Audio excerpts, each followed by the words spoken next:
Pixel, donc film de Chris Columbus, réalisateur de deux premiers films Harry Potter, mais il préfère ne pas s'en vanter, du premier Percy Jackson.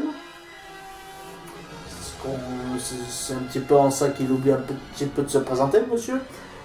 Avec comme acteurs principaux Adam Sandler et Peter Dinklage, Tyrion Lannister dans Game of Thrones, si vous ne le situez pas. Les autres, j'arrive plus à situer leur nom, je suis désolé. Histoire du film.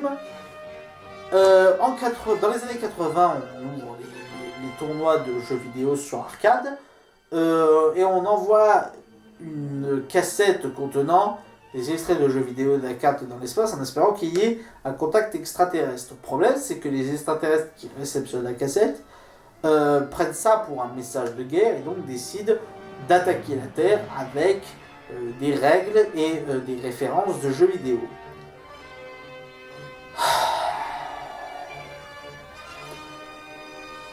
Ce film n'aurait jamais dû tomber dans les mains d'Adam Sandler.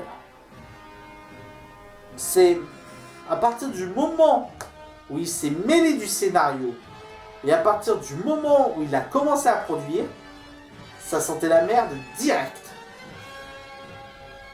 Le film, alors c'est dommage parce que ce film est à la base inspiré d'un court-métrage réalisé par un Français à nous, Patrick Jean. Le film de base n'est pas... L'idée de base n'est pas mauvaise. L'idée de base, c'est que, voilà, on fait des références à des jeux vidéo, on fait un film d'action comique avec des jeux vidéo. Comique parce qu'évidemment, le principe est loufoque, en plus ce sont des jeux vidéo des années 80. Années 80, donc je vous rappelle, Pac-Man, Mario, Donkey Kong, Mario, c'est la même chose à cette époque. Mais... Centipede, Snake, pour ceux qui ne situent pas Centipede. Qu'est-ce qu'il y a d'autre? Gataga, Pong, bref, il y en a trop, Space Invaders, beaucoup trop de références pour les citer toutes. Et c'est vraiment dommage, parce que tout ce qui est référence aux jeux vidéo et à la culture des années 80 est tout simplement génialissime. Enfin, génialissime. Oui, génialissime, parce qu'en plus, ils te prennent des musiques des années 80. À un moment donné, on a du We Will Rock You de Queen, qui est absolument génial, qui rythme super bien les scènes d'action. La façon dont les jeux vidéo attaquent la Terre et donc transforment les gens en pixels est assez créatif. J'ai beaucoup aimé l'intervention, bien qu'elle soit pas utile, du créateur de Pac-Man. T'as un placement sur The Last of Us qui te montre un petit peu les nouveaux jeux vidéo et un petit peu de rivalité entre les anciens jeux et les nouveaux jeux, mais qui est pas méchant. Tout ce qui est référence aux jeux vidéo et aux années 80, ça passe nickel et c'est très bien. Le problème, comme je l'ai dit en début de vidéo, c'est Adam Sandler. Pour ceux qui ne situent pas Adam Sandler, c'est un comédien américain qui a déjà réalisé plusieurs films. Je me souviens plus du titre, je suis désolé, mais c'était un où les pensées d'enfants qu'il devait garder devenaient réelles. Et le problème, c'est que, comme il est devenu producteur et scénariste de films, il n'a pas pu s'empêcher d'imposer certaines de ses idées. Et s'il y a bien une chose que je hais, c'est l'humour d'Adam Sandler, ainsi que ses idées scénaristiques. C'est un très mauvais scénariste. Pour vous situer, l'histoire, le couple entre lui, comme par hasard, et la femme principale, quoi, est bourré, démarre quand même sur, alors la femme qui s'est fait plaquer par son mari par une bimbo de 19 ans qui s'appelle Cannelle, et qui tombe amoureuse d'Adam Sandler alors qu'au début elle ne le supportait pas et qu'elle le snobait parce que c'était un geek et nerd. Alors il y avait un côté très sympa, en plus il y avait une bonne idée de base, c'était de dire que les geeks c'était pas forcément des gens qui étaient des rebuts de la société. Et ça faisait du bien ça aurait pu faire du bien de voir des geeks qui prenaient un peu leur revanche sur la vision qu'a la société moderne sur... Enfin, pas la société moderne est plutôt geek. Mais qu'avait la société un peu grand public sur eux. Le problème, c'est que déjà, le fait que dire que les geeks sont pas des rebuts et un petit peu le côté revanche des geeks est tellement forcé et tellement gras que ça devient presque du nananer. En fait, les geeks, on est les meilleurs, nananer. C'est insupportable. Insupportable. Ça en devient insupportable. Et le coup de... En plus, l'humour d'Adam Sandler est d'un misogyne atroce. Genre la femme, la première ministre, en fait, qui ne s'exprime que en...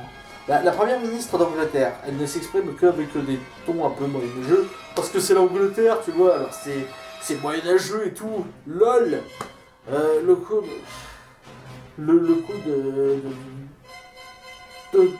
de l'humour, là, Serena Gomez, non, c'est Serena Gomez, non, Serena Williams, la tennisman, woman, qui au début ne peut pas saquer Peter Dinklage, et qui à la fin, parce que Peter Dinklage devient le héros, l'attend avec une autre fille pour coucher avec. À un moment donné dans le film, on te présente le personnage de Qbert. Qbert était le petit personnage avec la longue trompe, petit et orange, qui sautait sur des cases. Et à un moment donné, on te le présente comme un comic relief pas forcément désagréable, parce qu'en plus, il fait de bonnes références et en plus, il apporte son utilité au scénario, donc Qbert n'est pas forcément désagréable. Mais évidemment, à scénario d'Adam Sandler, en fait, l'un des gars était amoureux d'un personnage de jeu vidéo. Il retrouve ce personnage de jeu vidéo et comme par hasard, le personnage en question n'est pas pixelisé mais représenté sous forme humaine, tu sais. En plus, il s'agit de bombasses avec des épées, tout qui sait se battre. Évidemment, pas sous forme de pixels parce qu'il faut que la femme, en fait, sans aucune explication, hein, la femme du jeu vidéo qui au départ veut tuer le geek qui était amoureux d'elle, devient finalement amoureuse du geek, sans aucune raison, comme ça, boum. Et donc, à la fin, t'as tous les personnages de Pixel qui doivent rentrer chez eux. Qbert reste sur Terre. Et là, t'as le geek qui fait « Pourquoi Qbert, lui, reste ?» Et à la fin, donc, Qbert se fait remplacer par la femme dont il est amoureux du geek. Parce qu'évidemment, un personnage attachant ne vaut pas une bombasse. Qui ne dit pas un mot de tout le film, qu'on ne connaît à peine. Et évidemment, ils font des bébés Qbert. Voilà. Comprenez où je veux en venir avec l'humour d'Adam Sandler ? C'est truffé de gags lourds, de gags qui pèsent, genre « Oh, tu t'es brossé les dents, oh. » T'as le mec, il lui dit « Ouais, comment était la fille avec qui s'est barré ton mari ?»« Oh non, elle était parfaite et tout. Bon, elle avait un peu les yeux qui louchaient. Oh bah maintenant, écoute, dis-toi que ton mari, il va regretter tes super beaux yeux maintenant qu'elle a les autres. Ah, t'as dit que t'avais des super beaux yeux. » Et là, finalement, ils deviennent amoureux l'un de l'autre. Alors déjà, une fille, tu lui demandes « Ouais, elle était comment la fille avec qui s'est barré ton mari ?»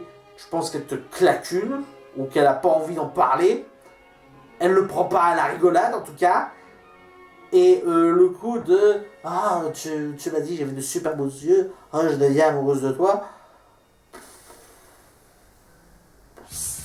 C'est lourd. C'est super lourd. Et c'est dommage parce que le film en soi part sur une très bonne idée, est un bel hommage aux jeux vidéo malgré tout, parce que les jeux vidéo sont bien représentés, on représente bien les rêves, on sent que les mecs se sont renseignés là-dessus. On sent quand même que le réalisateur il avait pas voulu faire de la merde. Et t'avais quand même pas mal de belles références aux années 80. Le problème, c'est qu'Adam Sandler s'en est mêlé. et qu'il a voulu rajouter ses gags, et que il se dit ça va trop servir à l'histoire, ça va trop servir, et qu'au final on se retrouve avec une pléthore de gags lourds, de gags enfantins. Je disais tout à l'heure, Disney a au moins le mérite de faire de l'humour qui peut marcher sur un adulte. Si vous voulez vraiment parler de films avec un humour bas niveau, mais regardez des films d'Adam Sandler. Je vous jure, c'est vraiment du ras les chiottes pour les gosses à ce niveau-là. Hein. Donc voilà. Alors je suis désolé que la dernière critique de cette soirée se termine un petit peu de façon négative. Pixel est jusqu'à présent le pire film de cette année. Devant Terminator Genesis, c'est dire. Tout ça pour dire que on se retrouve maintenant. J'ai essayé de sortir une vidéo toutes les semaines en vous donnant les critiques des films que je vois. Je ne peux pas faire plus qu'un film par semaine. Je vous donne donc rendez-vous la semaine prochaine. Et j'ai prévu pour la semaine prochaine de m'attaquer au film Le Petit Prince. Allez, salut à tous, je vous dis à plus. Et n'hésitez pas à mettre vos commentaires sur la vidéo YouTube ou sur Facebook si vous avez plusieurs choses à dire. Allez, ciao!